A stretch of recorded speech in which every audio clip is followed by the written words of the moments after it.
आता आपण परमपूज्य माताजींनी कळवा येथे 19 जानेवारी 1979 रोजी केलेले भाषण ऐका. लंडनहून मुंबईला यायचं म्हणजे फार बरं वाटतं, कारण लंडन म्हणजे फारच गजबजाटलं आणखी अत्यंत यांत्रिक शहर आहे आणि तिथल्या लोकांची एकंदर प्रवृत्ती सुद्धा यांत्रिक झालेली आहे.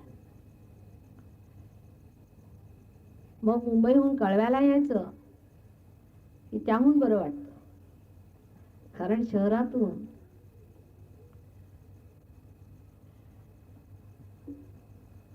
जी स्थिती आज लोकांच्या मनाची आणि श्रद्धेची होत आहे ती पाहून असं वाटतं कुठेतरी 2-4 मंडळी खऱ्या श्रद्धेची असतील अशा ठिकाणी जावं. आमचा सहयोग हा खेड्यापाड्यातून होणार आहे, शहरातून होणार नाही. हे मागे मी बोलले होते आणि त्याची प्रचिती आम्हाला येते. आता तुम्ही मुंबईच्या जरा जवळ असल्यामुळे थोडं बहुत शहराचं वातावरण आलेलं आहे तुमच्यात, पण तरी सुद्धा ह्या प्रचंड नैसर्गिक वातावरणात राहणाऱ्या लोकांना परमेश्वराची जाणीव सतत असते. परमेश्वर आहे किंवा नाही त्याबद्दल आजपर्यंत आपण जे काही वाचित आलो होतो त्यात काही अर्थ आहे की उगीचच आपल्याला काहीतरी भुलवण्यासाठी म्हणून लोकांनी हे ग्रंथ लिहिले आहेत, हे पडताळून पाहण्याचा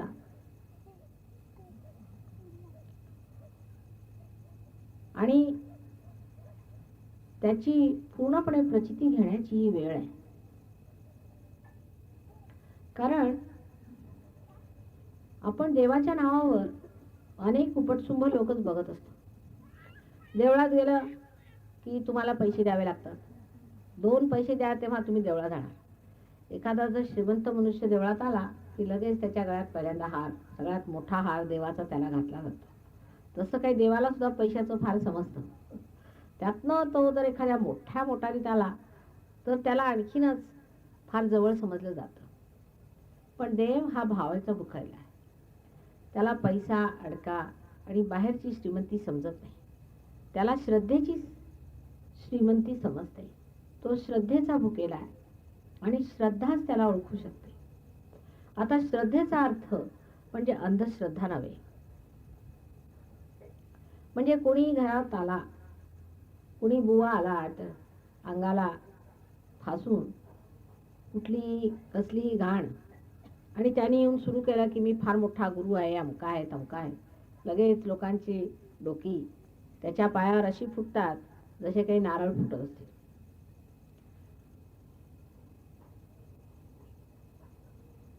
आपल्या देशातले लोक फार भाविक आहेत आणि भोळे आहेत, पण धर्म भोळे असायला पाहिजे. नुसतं भोळं असून चालत नाही. धर्म भोळ्याचा अर्थ असतो आपण धर्म ओळखला पाहिजे. पहिल्यांदा आपण ओळखलं पाहिजे की कोणत्या माणसासमोर आपण आपली मान वाकवली पाहिजे, कोण खरा गुरु आहे आणि कोण खोटा आहे. प्रत्येक रस्त्यावरचा मनुष्य गुरु असू शकतच नाही. कदाचित तो आपल्याही पेक्षा खालच्या दर्जाचा मनुष्य असेल. जो मनुष्य दुसऱ्यांच्या पैशावर उपजीविका काढतो तो मनुष्य धर्मगुरु किंवा धर्माशी संबंधित असू शकत नाही. अहो, तुम्ही सुद्धा थोडेसे पैसे जरी कमवले तरी सुद्धा आपल्या स्वतःच्या पायावर उभे असता. तुम्हाला सुद्धा इतकं स्वतःबद्दल वाटतं की आम्ही कुणावरती असं अवलंबून राहणार नाही. मग जी मंडळी अशा प्रकारे तुमच्या पैशांवर जिवंत राहतात ती मंडळी तुम्ही जाणलं पाहिजे की कुठली तरी उपटसुंभ आणि अत्यंत हलक्या दर्जाची आहे. ते तुमच्याजवळ पैसे घेतात आणि तुमच्या जीवावरती राहतात. अशा हलक्या लोकांना गुरु मानणं किंवा त्यांनी तुम्हाला सांगितलं की आम्ही फार मोठे गुरु आहोत, आम्ही हे करतो ते करतो, मोठ्या मोठ्या गोष्टी केल्या आणि तुम्हाला जर त्यांनी भुलवलं तर ते लक्षात आलं पाहिजे की हा मनुष्य मुळीच धार्मिक असू शकत नाही. दुसरं असं आहे की धार्मिक माणसाबद्दल किंवा अशा संन्यासी लोकांबद्दल असं म्हटलेलं आहे की त्याला गावात मुळीच राहायला द्यायला नाही पाहिजे. जे गृहस्थातले लोक आहेत त्यांनीच गावात आलं पाहिजे. सीतेनी एक वाल्मिकी रामायणात सांगितलं आहे की कोणताही संन्यासी दारात आला तर त्याला दारात ठेवायचं, त्यांनी गावात राहिलं नाही पाहिजे.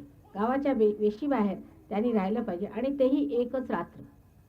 गावाशी संबंध जर संन्यासाचा आला तर तो मग संन्यासी कसा? हे तिने रावणाने तिला लुबाडलं होतं तेव्हा ते लक्षात ठेवून त्याचं वर्णन केलेलं आहे की हे लोक जे असे कपडे घालून तुमच्या समोर उभे राहतात हे खरोखर म्हणजे तुम्हाला लुबाडण्यासाठी संन्यास घेऊन आलेले असतात. खरं पाहिलं तर असे कपडे घालण्याची गरज काय? जो मनुष्य आतून पूर्णपणे संन्यस्त भावाचा आहे, ज्याला कशाचीच वाढ नाही, जो आपल्यामध्ये मस्त बादशाह आहे, त्याला काय गरज असे कपडे घालून फिरण्याची आणि तुम्हाला फसवण्याची? पण माणसामध्ये उपजत अशी बुद्धी असते की परमेश्वर म्हणून कुणीतरी आहे. विशेषतः खेड्यातल्या लोकांना निसर्गाची एवढी सवय झालेली असते, रोज त्यांचा संबंध निसर्गाशी येतो. पाऊस आला तर शेती होणार, जर शेती चांगली नाही झाली, जर जमीन चांगली नसली तर त्याला ते म्हणतात पृथ्वी आमच्यावर रागवलेली आहे. जर एकदम कुठे आग लागली तर ते म्हणतात की आगीचा आमच्यावरती काहीतरी कोप झालेला आहे, देवीचा आमच्यावर कोप झालेला आहे. घरात जर कोणत्या रोगाची साथ आली तरी ते म्हणतात की कोणत्या तरी कोपानेच हे आम्हाला सगळं भोगावं लागत आहे. अशा परिस्थितीत मनुष्याला निसर्गावरती विश्वास येतो आणि निसर्ग म्हणजे परमेश्वर असं समजून तो परमेश्वराची पूजा करू लागतो. परमेश्वराची जाणीव असणं हे अत्यंत मोठं असलं तरी सुद्धा परमेश्वर आपण बनवू शकत नाही. परमेश्वर आहे तसाच आहे, त्याला आपण म्हणायचं की आम्ही परमेश्वराला असं घडवू, परमेश्वर म्हणजे असा, तशी गोष्ट नाही. जसा परमेश्वर आहे तसाच तो आहे.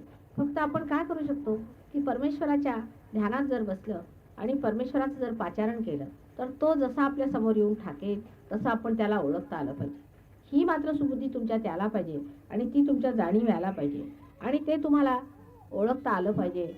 इतकंच नव्हे पण ते तुम्हाला जाणवलं पाहिजे. त्यासाठी काय करण्यासारखं आहे, काय करावं लागेल?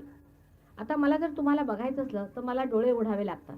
ह्या डोळ्यांनी मला बघावं लागतं की तुम्ही कोण, कुठून आलात, तुम्हाला विचारावं लागतं. तुम्हाला प्रश्न विचारावे लागतात की तुम्ही कुठे राहता, तुमचं गाव कोणतं. मी तुम्हाला कशी ओळखते? ह्या डोळ्यांमुळे. जर माझे डोळेच उघडे नसते तर मी तुम्हाला ओळखलं नसतं. परमेश्वराला बघण्यासाठी आपल्यामध्ये एक दुसरे डोळे आहेत, त्याला आत्मा म्हणतात.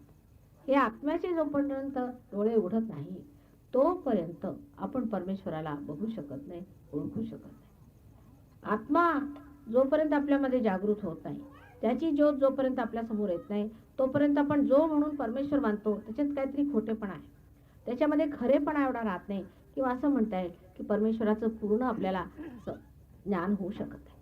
थोडंसं होतं, जसं जरासा कोणी आंधळा असला त्याला थोडंसं दिसतं तसंच आहे.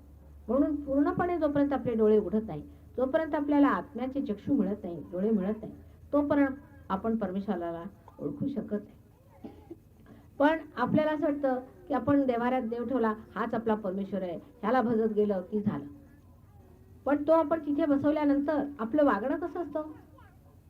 आपण खून करू किंवा मारामाऱ्या करू किंवा काहीही करू तरी आपल्याला वाटतं परमेश्वर हा आपलाच आहे, कारण तो आपल्या देवाऱ्यात आहे. जाऊन त्याला परत काहीतरी दिलं की झालं. मग काही कोणालाच वाटत नाही की बा मी खोटं बोललो, मी चोऱ्या केल्या, मी मारामाऱ्या केल्या, मी दुसऱ्यांचं वाईट चिंतलं आणि आता काहीतरी माझ्या हातून वाईट घडलेलं आहे असा विचारच मनात येत नाही. कारण परमेश्वर हा देवाऱ्यात आपण बसवलेला आहे ना, त्याला आरती केली की झालं, पुढचं काय बघायला नको. तो काही उठून आपल्याला मारत नाही. तेव्हा असला सोयीस्कर परमेश्वर आपल्याला आवडतो. पण त्यांना आपली काही सोय होत नाही, आपली स्वतःची काही सोय होत नाही, त्यांनी आपल्या धर्माची काही सोय होत नाही. फक्त ह्या संसारात राहण्याची सोय होते कशी बशी. पण नंतर तेही पुढे येऊन उभं राहतं, तेही संकट आपल्या पुढे येऊन उभं राहतं. आता मनुष्याला विशेषतः आजार वगैरे आला की परमेश्वर आठवतो. जेव्हा अगदी सुखात असेल तेव्हा एवढा आठवत नाही, पण आजार आला की वाटतं की माझं काहीतरी चुकलं असेल, बाबा मला आजार कसा आला, काहीतरी मी अपथ्य केलं. मानसिक रोग जडले तेव्हाही असा विचार येतो, हार्टचं ट्रबल झालं की विचार येतो, काय झालं माताजी, आमचं काय चुकलं, आम्हाला रोग का आला. खरोखर म्हणजे इतकी काही जाणून बुजून चूक केलेली नसते, पण तरी सुद्धा आंधळेपणा हा आहे. कारण जर तुमचा आत्मा उघडलेला नाही तर तुम्ही आंधळेच आहात. परमेश्वराबद्दल किंवा धर्माबद्दल तुम्ही काय जाणता? जे काही जाणता ते सगळं काही अर्धवट आहे.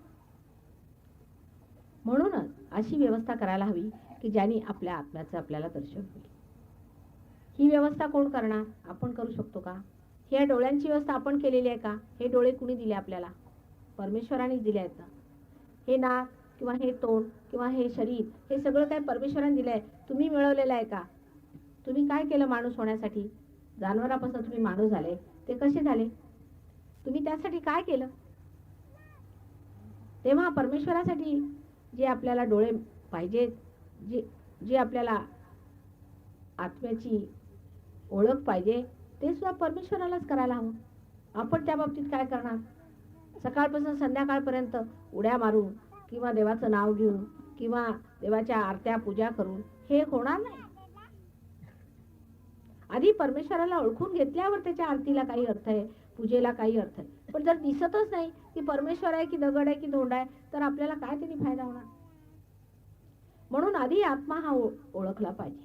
आणि आत्मा ओळखल्याशिवाय काहीही जमत नाही. हे जोपर्यंत तुमच्या डोक्यात येणार नाही, जोपर्यंत हा विचार तुमच्या मनात बसणार नाही, तुम्हाला माझी गोष्ट आवडणारच नाही. आता हा आत्मा कसा उघडायचा? पुष्कळचा असा प्रश्न असतो, माताजी कसं करायचं? मी आधी सांगितलंय की त्याबद्दल तुम्ही काहीही करू शकत नाही. हे परमेश्वराचं करणं आहे, देणं आहे. त्यांनीच आम्हाला शरीर दिलंय, तोच आम्हाला डोळे देणार, तोच आम्हाला आत्म्याचं दर्शन देणार आहे आणि तो देतो. त्याची वेळ यावी लागते. उद्या एखाद्या फुलाला अशी काळजी बसली की माझं फळ होईल की नाही, कसं होणार, काय होणार, त्यांनी काय फायदा आहे? जेव्हा त्याचं फळ होणार आहे तेव्हा आपोआपच फळ होईल. तसंच तुम्हाला जेव्हा काही आत्म्याचं दर्शन व्हायचं असेल तेव्हाच ते व्यवस्थित वेळेवर होणार आहे आणि होत आहे. हजारो मंडळी सहजयोगाने पार झालेली आहेत, म्हणजे त्यांच्या आत्म्याचं त्यांना दर्शन झालेलं आहे. त्यांच्यातनं त्यांचा आत्मा बोलू लागला. पार झाल्याशिवाय किंवा परमेश्वराचं दर्शन, ज्याला आपण म्हणतो की आत्म्याचं दर्शन, आत्मसाक्षात्कार, ते झाल्याशिवाय तुम्हाला परमेश्वराशी बोलता सुद्धा येणार नाही. सकाळपासून संध्याकाळ आपण रामाचं नाव घेत बसतो, पण राम कुठे आहे? रामाचं नाव घेण्याचा अधिकार प्रत्येकाचा आहे का? तुम्ही घेऊ शकता का परमेश्वराचं नाव प्रत्येक जण? आता आम्ही म्हटलं की आम्ही प्राईम मिनिस्टरचं नाव घेतो, तर काय उपयोग? ते काय धावून येणार आहे? ते काय तुमचे नौकर आहे? परमेश्वराचं जर नाव घ्यायचं असलं तर तो काय आपला नौकर? त्याच्याशी काहीतरी संबंध व्हायला पाहिजे. पहिल्यांदा विचारणा केली पाहिजे, त्याच्याशी आपला संबंध सुटला पाहिजे. तेव्हा मग जसे आपण प्राईम मिनिस्टरकडे जाताना परवानगी घेऊन जातो, त्याचप्रमाणे तुम्हालाही आधी परवानगी घेतली पाहिजे. परमेश्वराशी जोडला गेला पाहिजे. जर तुमचा संबंध परमेश्वराशी जोडला गेला नाही आणि त्याची तुम्हाला परवानगी मिळाली नाही, तर जर तुम्ही त्याच्या दाराशी जाऊन त्याचं नाव जोरजोराने घ्यायला सुरुवात केली तर त्याचे पोलीसवाले तुम्हाला धरतील. अहो, कोणत्या हक्काने आला तुम्ही ते? कशाला परमेश्वराला त्रास देता? म्हणून आधी आपल्या आत्म्याचं दर्शन घ्या, आत्म्याला जाणून घ्या. त्याच्यामुळे तुम्हाला कळेल की तुमच्या हातातनच मुळी परमेश्वराची शक्ती वाहू लागेल. मग त्या शक्तीला प्रश्न विचारायचा की परमेश्वर आहे की नाही? तुम्हाला आश्चर्य वाटेल की जेव्हा ही शक्ती वाहू लागते, असा मोठा प्रश्न विचारल्याबरोबर जोरात ती शक्ती येऊन सांगते हो आहे. हातात अशी झणझण झणझण वाहू लागते. कोणतेही असे प्रश्न जर विचारले तर ती शक्ती तुम्हाला उत्तर देते. म्हणजे तुमच्या लक्षात येतं की ही शक्ती जी सगळीकडे सर्वव्यापी शक्ती म्हणतात, जगामध्ये असं म्हणतात की परमेश्वराशिवाय पान सुद्धा हलत नाही, ही गोष्ट अगदी खरी आहे.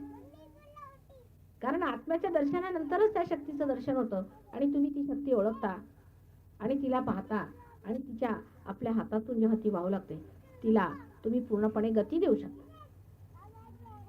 जेव्हा ही शक्ती तुमच्या हातून वाहू लागते तेव्हा तुम्हाला आश्चर्य वाटेल की तुमची मानसिक स्थिती, तुमची शारीरिक स्थिती एकदम ठीक होऊन जाते. सहजयोगात पार झाल्यानंतर फारच कमी मंडळी डॉक्टरकडे जातात. सगळ्यांच्या तब्येती अगदी उत्तम होऊन जातात. मानसिक त्रास असतील तेही ठीक होतात. इतकंच नव्हे, पण घराची सुद्धा परिस्थिती सुधारते. प्रत्येक दृष्टीने परिस्थिती सुधारलीच पाहिजे. आता समजा आम्हाला उद्या इथे यायचंय पाटीलांच्या घरी, तर पाटील आमच्या स्वागतार्थ सगळं स्वच्छ करतील, व्यवस्थित करतील, घराला ठीक ठीक साकारून घेतील. तसंच आहे, तुमच्या जर परमेश्वराला यायचं झालं तर ते सुद्धा, ते जे तुमचं शरीर आहे, तुमचं जे मन आहे, तुमची जी बुद्धी आहे, ती सगळी स्वच्छ होईल. ती स्वच्छ झाल्यावरच त्याच्यात परमेश्वर येऊ शकतो. आणि ह्याच कारणामुळे पुष्कळ लोकांचे अनेक रोग बरे झाले. पुष्कळ कठीण रोग आम्ही बरे केलेले आहेत आणि करतो. पण असं नाही की आम्ही रोगच बरे करतो. जर तुम्हाला परमेश्वराचं दर्शन झालं, जर तुमच्यामध्ये आत्म्याचा प्रकाश पसरला, तर आपोआप जो काही अंधार असेल, मग तो शारीरिक असो, मानसिक असो किंवा धार्मिक असो, कोणताही अंधकार असला तो दूर होणारच, आपोआपच दूर होतो. तुम्ही म्हणाल कसा? तर आता ह्या दिवा लावल्याबरोबर इथला अंधार कुठे गेला? तसंच तुमच्यात सुद्धा घडतं. आणि म्हणून सहयोगामध्ये माणसाची सर्व तऱ्हेने उन्नती होते. इतकंच नव्हे तर तो सामूहिक चेतनेला पात्र होतो. आता हे जरा कठीण शब्द आहे, पण अत्यंत सरळ आहे. आपल्या सर्वांच्या मध्ये एक शक्ती धावत आहे, सगळ्यांच्या मध्ये एक शक्ती आहे. त्या शक्तीला जाणल्याबरोबर तुम्ही सगळे एक आहात हे आतून व्हायला लागतं. म्हणजे हातात तुम्हाला कळतं की हा मनुष्य कुठे आहे, ह्याला कुठे त्रास आहे. तसंच मला कुठे त्रास आहे, कारण आत्मदर्शन झाल्यामुळे स्वतःच सुद्धा दर्शन होऊ लागतं. या दोन्हीही गोष्टी घडतात. पण ह्याला काही फार बुद्धी नको, काही पैसा नको, काही डोकं नको. विशेष मनुष्य आहात ना, जानवर नाहीत म्हणजे झालं. उलटे जास्ती ज्यांच्याजवळ बुद्धी आहे, ज्यांच्याजवळ अति पैसा आहे, त्यांना कधी होत नाही. साधारण मध्यम स्थितीतल्या लोकांना होत, जे मध्यम डोक्याचे. आता गरीब असले, फारच गरीब असले, अगदी ज्यांना खायला प्यायला सुद्धा नाही, त्यांना व्हायचं नाही. कारण त्यांना रात्रंदिवस आहे की ह्याची चोरी कर की त्याची चोरी कर, की मला आज खायला नाही, आता काय. बरोबरच आहे, त्यांची स्थिती तशी. पण एकदा असे मध्यम स्थितीतले लोक ह्याला आल्याबरोबर संबंध समाजच मुळे सुधारतो आणि सगळ्यांना सुबत्ता लाभते. कारण लक्ष्मीचं सुद्धा वरदान ह्याच्यात खूप जोरात मिळतं. आता सगळ्यांना ही काळजी की माताजी आमचं कसं भलं होईल, आमची आर्थिक परिस्थिती कशी सुधारेल.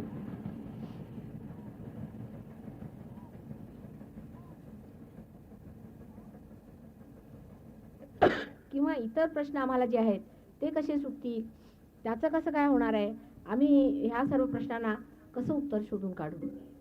तर ते सांगायचं म्हणजे असं की इथे तुमच्या इथे एक सहयोगाचं सेंटर आहे. जिथे जिथे सहयोगाचं सेंटर आहे तिथे तिथे परमेश्वराचा वास आहे. जर तुम्ही ह्या सेंटरला आला तर ह्या सेंटरमध्येच तुमचे प्रश्न सॉल्व्ह होते. घरी बसून होणार नाही. पुष्कळचे सहयोगी असे असतात की आम्ही आता पार झालो, आता आम्ही घरी बसल्यावरती आमचे सगळे प्रश्न सुटले पाहिजे. प्रश्न सुटवण्याचा दवाखाना हा. ह्या दवाखान्यात जर तुम्ही प्रत्येक दिवशी, प्रत्येक आठवड्याला जेव्हाही प्रोग्राम असला, जर तुम्ही आलात आणि हा प्रश्न जर तुम्ही टाकला, तर आत्मदर्शनानंतर सगळे प्रश्न आपोआप सुटतात. त्याचं एक उदाहरण मी सांगते तुम्हाला, किती सोपं उदाहरण आहे. तुम्हाला आश्चर्य वाटेल, पण असं घडतं अनेकदा असं झालेलं आहे. आणि इतके अशी उदाहरणं आहेत, अनंत उदाहरणं आहेत की त्याला हे नुसतं अनुसंधानच आहे किंवा अंदाजेच बोलतायत किंवा कदाचित झालं असेल म्हणून झालं असेल, अशा रीतीच्या कल्पनाच करू शकत नाही. तर आम्ही लंडनला असताना एक मुलगा अल्जेरियाचा मुसलमान होता. तर तो माझ्याकडे आला आणि म्हणाला, मी 6 महिन्यापासून माताजी इथे प्रयत्न करतोय, मला स्कॉलरशिप मिळत नाही आणि आता अगदी शेवटली वेळ आली, आता मी जातो परत म्हणून. तो पार झालेला होता. म्हटलं कधी जातो? म्हणे मी गुरुवारी जातोय. मी आता गुरुवारी जातो. तर मी म्हटलं की तू मंगळवारी का नाही जात? गुरुवारी जातोयस पण आता मंगळवारी जा. तो म्हणाला बरं तुम्ही म्हणता तर मंगळवारी जातो. सोमवारी तो कॉलेजला गेला आणि पाटीवर त्याचं नाव पहिल्यांदा लिहिलं होतं की तुला स्कॉलरशिप मिळाली. हे एक उदाहरणार्थ मी सांगितलं. असे अनेक उदाहरणं आहेत. तुमच्या मुंबईला सुद्धा ही जेवढी सहयोगी मंडळी आहे त्यांना जर तुम्ही विचारलं तर प्रत्येकजण एक एक ग्रंथ सांगेल. एक उदाहरणार्थ मी सांगितलं. असे अनेक प्रश्न सहज सुटतात, अत्यंत सहज सुटतात आणि ते सोडवण्यासाठी तुम्हाला सेंटरवर यायला पाहिजे. ही गोष्ट खरी आहे. जिथे 4 माणसं परमेश्वराला पुजतात तिथेच परमेश्वर असणार. तुम्ही म्हणाले माताजी माझ्या घरी या, माझ्या घरी जे काही आहे ते. तुमचं घर कोणचं आहे? तुम्ही जर आमचं करत बसले तर परमेश्वर मुळीच येणार नाही. सर्वांच्या मध्ये बसून, कारण तुम्ही सामूहिक चेतनेत आला, सर्वजण मिळून इथे परमेश्वराला आठवण करता, तिथेच परमेश्वर येणार. एकटा तुमच्या पुरता परमेश्वर नाही, मला येऊन ऑर्डर सुद्धा देतात. माताजी हे बघा, मला नोकरी मिळालीच पाहिजे, माझ्या मुलाचं सगळं शिक्षण झालंच पाहिजे, नंतर माझ्या मुलीचं लग्न झालंच पाहिजे, नंतर आमचं घर बांधून निघालंच पाहिजे, हे झालंच पाहिजे आणि ते झालंच पाहिजे. तर म्हटलं का बा, मी मुद्दामून आलो तुमच्याकडे म्हणून. जसं काही हे दुकान मांडलेलं आहे परमेश्वराचं, तिथे तुम्ही येऊन काय म्हटलं तर हे बघा एवढं एवढं तुम्ही आम्हाला हे द्या, इतक्या पैशाचं हे, इतक्या पैशाचं, इतक्या पैशाचं हे. आणि दुकानात जावं तसं आपण मागतो, तसं असं नाही मागायचं. उलट असं म्हणायचं की जे काही आमचं आहे परमेश्वरा ते तुझ्या समोर आहे, तूच बघते, फक्त तू आम्हाला हवा, एकदा तू आम्हाला मिळालास की मग आम्हाला काही नको. असं म्हटल्याबरोबरच सगळे प्रश्न सुटतात. आणि ते प्रश्न परमेश्वराला अगदी काहीही मुश्किल नाही, त्यांना काहीही कठीण नाही. नुसती एक अशी करंगळी फिरवली म्हणजे परमेश्वर ते कार्य करतो. आतापर्यंत सगळे हे असं म्हणत होते की परमेश्वर कार्य करतो, असं होतं तसं होतं. पुष्कळ लोकांनी मला सांगितलं, आम्ही माताजी गेलो वारकरी म्हणून आम्ही तिकडे गेलो, विठ्ठलावर एवढं आम्ही म्हटलं हे कर ते कर, आमचं काही झालं नाही, परमेश्वराने आमचं कार्य केलं नाही. पण आता तशी वेळ नाही. तुमचं जर आत्मदर्शन झालं नव्हतं तर तुम्हाला तिथे जाण्याचा परवाना नव्हता, परमेश्वराकडे मागण्याचा परवाना नव्हता. आता आत्मदर्शन झाल्यावर तुम्ही बघा तुमची केवढी शक्ती आहे, ती तुम्ही कोण आहात ते बघा. आणि त्याच्यानंतर तुम्हाला आश्चर्य वाटेल की कोणतीही गोष्ट तुम्ही जरी म्हटली तरी ती होणारच, कारण तुमच्यावर देवदूतांचं राज्य आहे. तुमच्यावरती गणेशासारखे, आणखीन हनुमानासारखे, तसेच भैरवासारखे लोक उभे आहेत आणि ते तुमचं कार्य करण्यासाठी पूर्णपणे संपन्न आहे. पण त्याची आपण प्रचिती मिळाल्याशिवाय नुसतं एखाद्या बुवानी प्रवचन द्यावं तसा हा प्रकार नव्हे. इथे बसून काही तुम्हाला प्रवचन देत नाही, पण जे खरं आहे त्याचा साक्षात करण्यासाठी इथे आलेले आहे.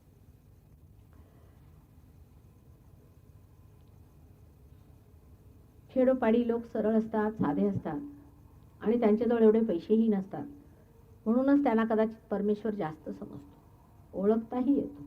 खरा मनुष्य कोण आहे हे एखाद्या खेडेगावातल्या माणसाला सहज ओळखता येईल, तेवढं शहरातल्या माणसाला ओळखायचं आहे. बहुतेक जेवढे महागुंड, अगदी प्रसिद्ध घाणेरडे गुरु लोक आहेत ते सगळे शहरातच बसतात. त्यांना खेडेपाड्यात येण्याची सोय नाही आणि आवडही नाही, कारण इथे येऊन पैसे कमवता येत नाही ना. त्यांना काही प्रेम नको आहे, त्यांना पैसे हवे. तर इथे आपले एखादे त्यांचे वाचलेले काही 2-4 असले, ज्यांना गावात शहरात काही मिळालं नाही, मग ते येतात तिकडे भटकत. तेव्हा तुमच्यापासून फार अपेक्षा आहे. तुम्हाला देवानी अशा निसर्गरम्य स्थानी आणलेलं आहे, त्याला काहीतरी कारण असली पाहिजे. आणि त्यातलं मुख्य कारण हे आहे की परमेश्वर हा काय आहे हे जर तुम्ही जाणलं तर तुम्ही ते फारच उत्तम तऱ्हेने आपल्यामध्ये बिंबवू शकता. तितकं एक शहरातला मनुष्य नाही करू शकतो. जितकं तुम्हाला हे जमेल तितकं त्यांना जमणार नाही, कारण शहरातले जे काही लंदफंद आहेत ते तुम्ही शिकलेले नाहीत अजून. तुमच्यामध्ये ह्या घाणेरड्या गोष्टी अजून आलेल्या नाहीत. अत्यंत घाणेरड्या गोष्टी शहरामध्ये चालू आहेत आणि ते सर्व लोकांनी शिकून ठेवलेलं आहे.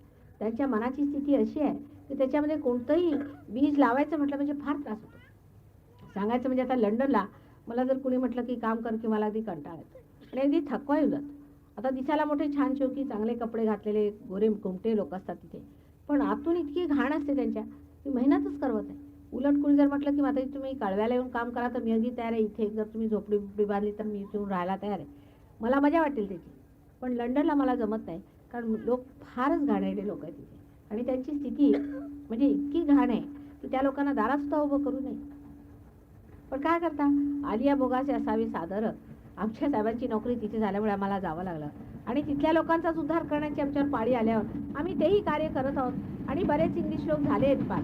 पण तुमच्या पायाची धूळ सुद्धा त्यांना नाही, ती सुद्धा श्रद्धा नाही, तुमचा हा मोळेपणा त्यांच्यात मुळीच नाही. तेव्हा त्यांच्यापासून काही शिकण्यासारखं नाही आहे. तुम्हाला वाटतं त्यांच्याजवळ 2-4 कपडे जास्त असले किंवा मोटारी असल्या तर फार आरामात आहे, असं मुळीच नाही. अत्यंत दुःखी लोक आहेत आणि 10 माणसात 1 मनुष्य तिथं आत्महत्या करतो आणि 10 माणसामध्ये 7 माणसांची लग्न मोडतात, असे प्रकार आहेत. तेव्हा अशा देशामध्ये काही धर्म असू शकेल असं वाटतच नाही. मुळे त्या देशामध्ये प्रत्येक आठवड्याला 2 मुलं आईबाप मारून टाकतात. म्हणजे चांगली मुलं असतात त्यांना मारून टाकतात जीवानी, आई स्वतः मारून टाकते गळा घोटून. असं ऐकलंय का तुम्ही? प्रत्येक आठवड्याला. आपल्याकडे आई म्हणजे मुलासाठी केवढा जीव टाकेल आणि तिथे असे रानटी लोक आहेत, अगदी रानटी, यांत्रिक झालेले, त्यांच्यामध्ये कोणतीही भावना नाही. तेव्हा त्यांच्यासारखं होण्याचा काही प्रयत्न करू नये. आपल्या देशाची जी अत्यंत जुनी संपदा आहे की प्रेमाचं जे आपल्याकडे महत्त्व आहे ते राखून ठेवलं पाहिजे. कारण परमेश्वराची शक्ती ही प्रेमशक्ती आणि तो प्रेमाचा भुकेला आहे. म्हणून प्रेमाचं स्मरण केलं पाहिजे आणि प्रेमात राहिलं पाहिजे आणि प्रेमाचीच मजा उचलली पाहिजे. इकडे पाटीलांनी हे सुंदर अगदी हे सुरू केलेलं आहे आणि हळूहळू व्हायब्रेशन्स फार इथे ठीक झालेले आहेत. हे मला आज जाणवलं. आले तेव्हा फार आनंद वाटला. खरोखर म्हणजे दारातच मला एकदम ध्यान वाटलं. आणखी ध्यानात मला असं वाटलं की ते एकेकाळी अशी सस्यश्यामला ही भूमी होणार आहे आणि हे म्हणजे एक मोठं भारी स्थळ होईल. इतकंच नाही पण तीर्थ होईल एकेकाळी असं मला वाटू लागलं. इतके इथे व्हायब्रेशन्स आलेले आहेत. आता मी इथे अनेकदा आलेली आहे पण ह्यावेळेला मला फारच आनंद झाला आणि माझा पूर्ण आशीर्वाद ह्या कळव्याला आहे आणि तुम्हा सर्वांवर आहे. देवकृपेने एके दिवशी ही जागा फार मोठी होईल आणि तुमच्या बाळांचं फार भलं होईल धार्मिकदृष्ट्या. आणि ती वेळ माझ्या समोरच येऊ, माझ्या आयुष्यातच येऊ तर फार बरं होईल असं मला वाटतं. सगळ्यांना आशीर्वाद आहे. प्रश्न असले तर विचारा मला, की आपल्या आतमध्ये बघायचं.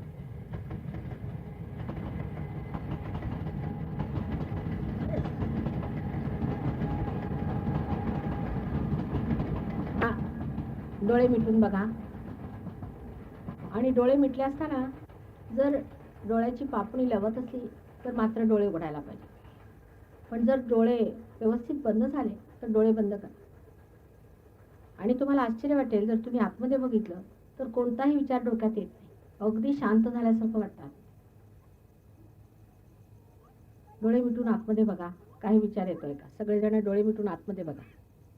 काही विचार येतोय का? कारण शक्ती जेव्हा जागृत होऊन आणि आज्ञाचक्राला निघून जाते तेव्हा कोणताही विचार येत नाही. निर्विचारिता येते. काही लोकांच्या हातात मात्र थंड थंड असं येत असेल, थंड थंड वाऱ्यासारखं. जसं काही एखादा एअर कंडिशनर लावला असेल असं एखादं थंड येत असेल.